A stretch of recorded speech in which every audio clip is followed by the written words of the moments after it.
Hi, in this video I'm going to show you how to take 48 megapixel photo using your iPhone camera.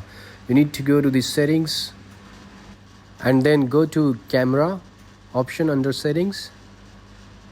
Here we are. Under camera you need to go to formats, and under formats make sure you have most compatible option selected. By default the option high efficiency is selected, but the option most compatible will make sure that the photo is always taken at 48 megapixel when it is set to 1x zoom mode.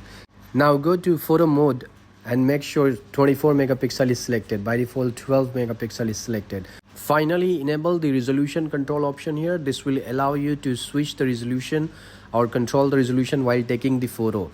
You will see this option on the camera screen when you're taking a photo. So let's go to the camera and see how it looks. Now if you see at the top right corner there is JPEG max option. If you turn that on, your picture will be in 48 megapixel.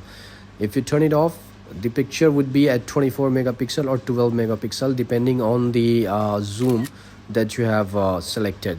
Now I just took this picture at 1x zoom, and now you see the picture quality is 48 megapixel.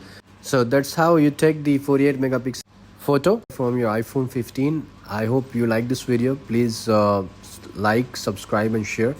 Thank you so much for watching. Have a wonderful day ahead.